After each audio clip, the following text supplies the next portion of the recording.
এই ৬ সংখ্যাটির মধ্যে রয়েছে সৃজন করবার ক্ষমতা, ৬ সংখ্যার মধ্যে রয়েছে পারফেকশন দেওয়ার ক্ষমতা। প্রত্যেকটি কাজে নিপুণতা নিয়ে আসতে পারে ৬। আপনার জন্ম তারিখে যদি কোনো এক জায়গায় ৬ সংখ্যাটি থাকে, সেই ক্ষেত্রে আপনি হয়ে উঠতে পারেন কবি, শিল্পী, সাহিত্যিক। আপনি হয়ে উঠতে পারেন এমন একজন ব্যক্তি যার মধ্যে রয়েছে সম্মোহন করবার ক্ষমতা।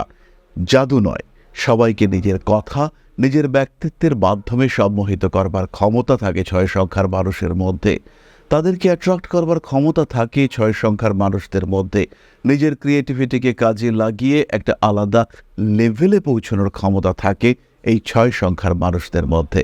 এরা আধ্যাত্মিক হতে পারেন, এরা খুব ভালো হিলার হতে পারেন, এরা ডাক্তার হতে পারেন, এরা ইঞ্জিনিয়ার হতে পারেন এবং সমাজকে অন্যভাবে চালানোর ক্ষমতা সেটা ৬ সংখ্যার মানুষদের মধ্যে থাকে।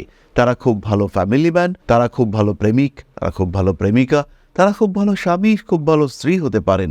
৬ সংখ্যার মানুষরা খুব ভালো অভিভাবক হতে পারেন। ৬ সংখ্যার মানুষরা খুব ভালো শিক্ষক হতে পারেন। আধ্যাত্মিকতার বিশেষ জ্ঞান থাকে ৬ সংখ্যার মানুষদের মধ্যে। পুজো পাঠের মধ্যে নিপুণতা, এটাও ৬ সংখ্যার বৈশিষ্ট্য। শিল্পী সত্তা তাদের মধ্যে প্রকট। ইনফ্যাক্ট যারা খেলাধুলো করেন তাদের ক্ষেত্রেও কিন্তু সেই দক্ষতা আসতে পারে। খেলাধুলার ক্ষেত্রেও কিন্তু ৬ সংখ্যার মানুষ সেই দক্ষতা নিয়ে আসতে পারেন, যেটা অন্যদের ক্ষেত্রে একেবারেই বিরল।